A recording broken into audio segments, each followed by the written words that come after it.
Olá, eu sou a professora Priscila de Ciências e Biologia. Sejam bem-vindos a essa videoaula. É uma videoaula gravada para a turma de 8º ano de Ciências, já de acordo com a Base Nacional Comum Curricular atualizada. Não vai abordar nessa videoaula todas as características reprodutivas, né, de todos os filos animais, isso fica lá para frente, mas de uma forma sintetizada a gente vai tentar, né, vou tentar que vocês compreendam as características reprodutivas dos animais, dos filos animais de uma forma bem geral. Primeiro, para falar de reprodução, a gente precisa recordar alguns conceitos, por exemplo, a questão de o que é uma reprodução sexuada e o que é uma reprodução assexuada, né?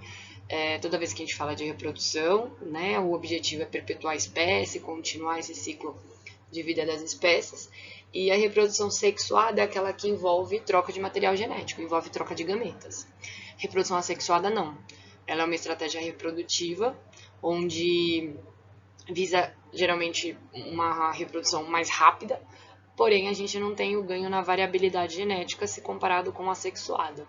Outros conceitos que vão aparecer várias vezes durante a videoaula, a questão do desenvolvimento ser direto ou indireto, onde a partir, né, do processo de fecundação, do surgimento do indivíduo, ele pode ter um desenvolvimento onde passa por um estágio larval, que é o que a gente chama de indireto, e direto, onde não tem esse desenvolvimento larval. Né, já se transforma, por exemplo, o nosso, né, dos mamíferos, já vai para o estágio, sem o estágio larval, e a gente já tem um animal já desenvolvido, né, sem esse período da larva, sem essas metamorfoses que acontecem no período larval, essas transformações. Cuidado parental e comportamento de corte estão muito relacionados com a questão não mais reprodutiva em si, né?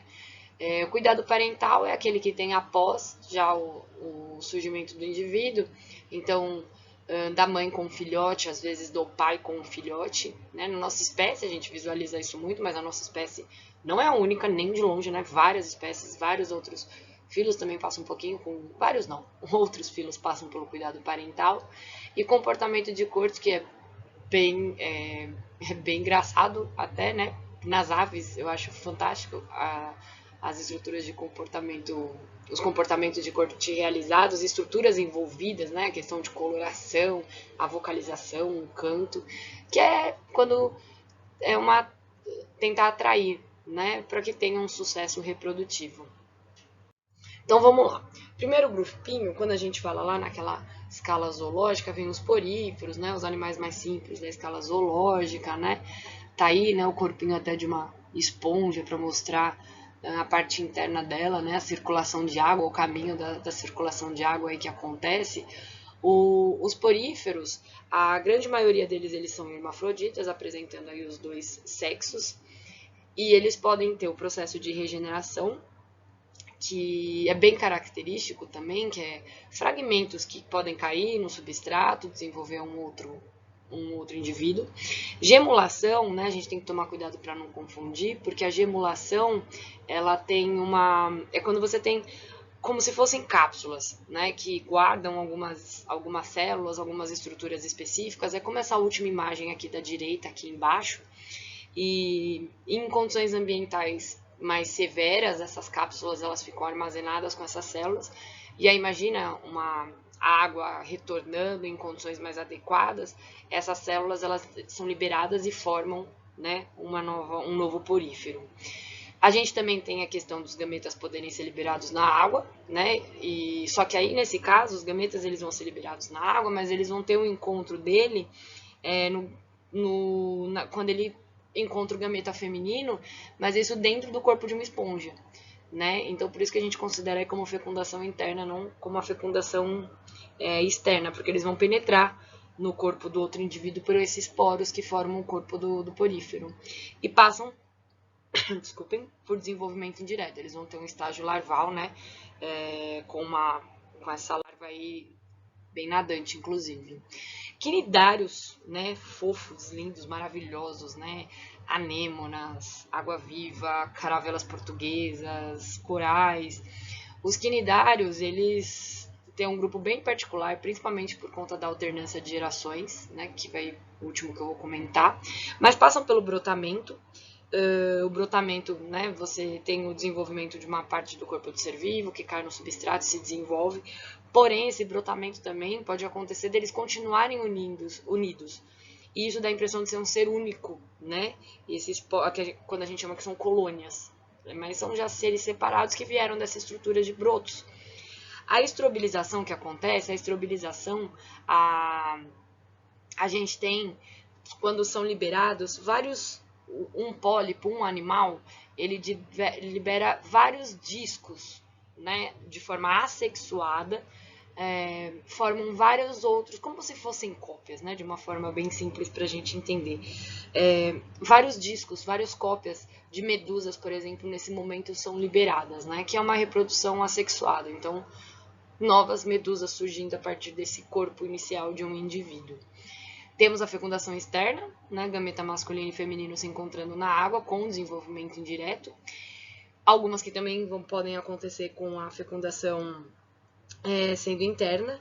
E o que acontece também é a alternância de gerações. A alternância de gerações é quando o indivíduo ele vai apresentar tanto a reprodução sexuada quanto a reprodução assexuada. Então a gente pode encontrar uma medusa, uma água-viva, e ela num estágio ela vai ter encontro de gametas na água, fecundação, né? E com aí a reprodução sexuada. E em outro estágio ela passa pela estrobilização, que é aquele momento do pólipo, né, soltar várias medusas, né, fazendo como se fossem clones dessas medusas. E a reprodução assexuada. Então aí a gente encontra os dois na alternância de gerações. Os plateumintos, né, os famosos conhecidos como vermes de corpo achatado, a planária é um animal fantástico, que é esse desta primeira imagem aí, né? Aquela pequenininha, achatadinha, que tá dando um rolezinho ali em cima. A planária ela tem uma capacidade de fragmentação absurda, né? De vários pedaços do corpo dela darem origem a um animal adulto. Tem vários estudos que se fazem dessa capacidade tecidual da planária de regeneração. Acontece também a autofecundação nas tênias. As tênias é um verme, um parasita, né? Causador da teníase, cisticercose. Por que acontece a autofecundação? Pela questão de ser hermafrodita.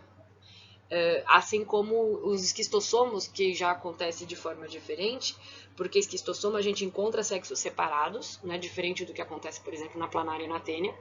E o esquistossomo ele pode apresentar cópula, que é quando há um encontro do macho e da fêmea.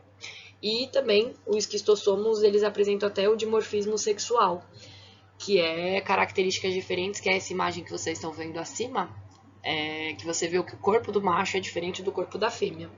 Então, nas planárias, esquistossomos e nas tênias, a gente tem ainda a fecundação interna, mas só que a gente encontra tanto desenvolvimento direto, né, nas planárias e indireto nos esquistossomos e nas tênias. E aí embaixo, essa última imagem é da tênia, né? Essa tênia que pode atingir alguns metros de comprimento no intestino de alguma pessoa que ela esteja parasitando. Anelídeos, né? O filo daqueles que são representados com o corpo segmentado em anéis, né? No popular, a gente tem três classes principais, né? Poliquetos, oligoquetos e os irudíneos. Os poliquetos, que é essa dessa primeira imagem, que é esse azulzinho, eles são aquáticos, né? E esses aquáticos geralmente passam por fecundação externa. O oligoqueto, que são, eu posso dar de representante para vocês o principal, as minhocas. Muita gente acha que é a fecundação interna, mas eu vou explicar por que tem um porém da fecundação externa. E os irudíneos, que essa terceira imagem, são sanguessugas, fecundação interna. Nos anelídeos, por que acontece a questão de ser fecundação externa, por exemplo, para as minhocas? Porque por mais que sejam animais hermafroditas, que liberam, eles fazem, né, a fecundação cruzada, eles têm que trocar o gameta entre eles, a fecundação, o encontro do gameta, vai acontecer, na verdade, fora do corpo, que é no casulo, que é o clitelo, uma estruturinha que se solta, né, se desprende do corpo da minhoca e vai percorrendo, né, onde vai acontecer o encontro dos gametas. Por isso a classificação como fecundação externa. E temos também aí, né, desenvolvimento tanto direto, né, sem estágio larval, ou indireto aí para os poliquetos lá, que a gente encontra principalmente no ambiente marinho até. Moluscos lindos, maravilhosos, né? São, por exemplo, aqui embaixo é uma imagem de um polvo, e depois a gente tem umas ostras. Fecundação geralmente externa, principalmente naqueles que são aquáticos, né? Porque a gente tem que pensar, já fica até como comparar isso na hora de vocês estudarem. Fecundação externa, a gente precisa da água para ter o encontro dos gametas. Então a gente vai atingir uma fecundação interna completa quando a gente abandonar de vez o ambiente aquático, tá? E aí a gente apresenta também alguns com fecundação interna nos moluscos, né? A gente pode, o cefalópodes, alguns grupos de moluscos, e passa por desenvolvimento direto, por exemplo, polvos, e indireto em alguns animais que são formados, por exemplo, por conchas aí. Os artrópodes, agora que tem, o artrópode ele tem mais de um grupo, né? Vocês estão vendo essas classes aí, os aracnídeos, que compreendem aranhas, escorpiões, têm sexos separados, fecundação interna, desenvolvimento direto, a gente encontra comportamento de corte nos aracnídeos, né? Muito comum aranhas às vezes fazendo isso, a gente encontra bastante essa situação e inclusive cuidado com a prole, né? Depois aí com os filhotinhos também acontece. Os crustáceos, gente, crustáceos compreendem, né? Siris, caranguejos, camarões. Os crustáceos eles apresentam sexos separados. Pode acontecer, inclusive, a cópula, mas a fecundação vai acontecer na água, né? E a maioria passa ainda com desenvolvimento indireto, que tem essa ocorrência de uma larva aquática. Já os insetos, a gente precisa ter uma observação, porque tem sexo separado, fecundação interna, mas a gente tem 3 tipos de desenvolvimento aí entre eles, né? O direto, o que é isso? O direto, a partir já do surgimento do ovo, a gente já tem, né? Ele já vai se transformar sem metamorfose e já nasce muito parecido como vai se tornar quando um animal adulto. O indireto, a gente ainda tem 2 tipos, tá? Na metamorfose, a gente tem uma metamorfose incompleta e uma completa. A completa, que a gente pode ver no gafanhoto, por exemplo, baratas, a completa, ele passa por um estágio de ninfa, que sofre transformações e aí se torna adulto. Ovo, né? Ninfa, adulto.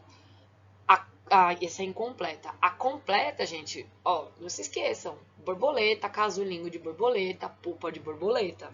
Tem o ovo, nós temos o estágio larval, e aí a gente vai ter depois aquele desenvolvimento no casulo. Então, isso é o que dá uma metamorfose completa. Então, são várias transformações ao longo do desenvolvimento aí do indivíduo. Os nematódios, que também são vermes, né? Lembrando até um pouquinho lá dos plateumintes, eles têm algumas características, mas que não vem ao caso agora. Aí, ó, dimorfismo sexual, macho e a fêmea, eles são animais diferentes. E acontece fecundação interna com eles, com desenvolvimento direto e indireto. Equinodermos, que eu amo de paixão, equinodermos que a gente tem ouriço do mar, estrela do mar. Os equinodermos, eles se reproduzem muito bem assexuadamente quando é por regeneração. Estrela do mar faz isso de uma forma fantástica. Mas também a gente pode encontrar, né, que nem essa imagem aí que é da regeneração, mas a gente também pode encontrar fecundação externa, né, com esses gametas sendo liberados na água com desenvolvimento indireto. Peixes, gente. Os peixes, a gente tem 2 tipos de classificações, né? Os condrictes, que são cartilaginosos, os teictos ossos. Cartilaginosos, fecundação interna. E eles têm essa estrutura que está sendo indicada aí, que são os clásperes. Os clásperes são o que correspondem ao órgão copulador do macho, né? Nos cartilaginosos. Então, é a estrutura aí que corresponde aí para a reprodução dos condrictes. Nos ósseos, fecundação, né? A gente tem a fecundação externa e o desenvolvimento pode ser direto ou indireto. E aqui a grande maioria é fecundação externa, tá? Para os peixes ósseos. Anfíbios, gente. Esse GIF tá muito bom aí do lado direito para mostrar para vocês a metamorfose que acontece dos giríneos. Fecundação externa ainda tá uma dependência da água, né? Por isso tem essa transição do meio aquático para o terrestre. Acontece a fecundação externa e esse desenvolvimento indireto é porque ele passa por um estágio de girino, né? Começa lá o estágio larval, e aí, durante essa metamorfose, ele vai perder as brânquias, porque ele estava na água. Pensa assim, estava na água, o que ele precisa para viver na água? Perde as brâncas, perde a cauda, aí ele vai ter o desenvolvimento das pernas, né? Vai ter o desenvolvimento dos pulmões, e essas transformações todas é o que corresponde à metamorfose que acontece nos anfíbios. Répteis. abandonamos água, chegamos no ambiente terrestre, fecundação agora total interna, desenvolvimento indireto, sem estágio larval. E o que surge de tão característico dos répteis, já que fica para as aves também, é a questão do ovo com casca, né, para proteção do ambiente, e um ovo que a gente chama de amniótico. Esse amnion que está dentro dele, ele protege contra choques, impede também a dessecação do embrião dentro do ovo, né? Então que ele fica lá protegido, porque agora ele não está mais na água esse ovo, né? Então ocorre essa independência da água. Assim como as aves. Mesma coisa. A diferença aqui para as aves, a gente pode pontuar a questão do cuidado parental, porque tem bastante cuidado parental das aves, a questão de ninhos, né? A questão de chocar. Então a gente tem toda essa parte que acontece agora nas aves aí. E a partir de agora, né, répteis em diante, a gente já largou a água de vez, então são estratégias para que a reprodução aconteça fora dela. E para finalizar, a gente termina com os mamíferos. Mamíferos, né, esse GIF aí tá muito fofinho, que mostra muito bem o cuidado parental, né, dos seus progenitores com seus filhotes, né, isso a gente enxerga muito bem nos mamíferos. Fecundação interna, sexos separados, dimorfismo sexual, que é quando a gente percebe qual é macho, qual é fêmea visualmente, né? Então, tem características distintas entre os dois. Comportamento de corte muito, né, para atração reprodutiva. E esse cuidado parental que eu citei para vocês. Aparece também aqui pra gente a questão da amamentação pelas glândulas mamárias, esse cuidado, né, bem definido aí dos filhotes, e a grande maioria vivíparos. Por que eu coloquei essa exceção? Porque a gente encontra aqui nos mamíferos os monotremados, né? A gente tem os marsupiais lá para os cangurus, que também tem uma outra observação para a gente falar num outro momento, o restante placentários, mas o monotremado, ele tem essa questão ainda da postura dos ovos. E é isso, meus amores, espero que tenham compreendido. Qualquer dúvida, estamos aí. Beijos e até mais!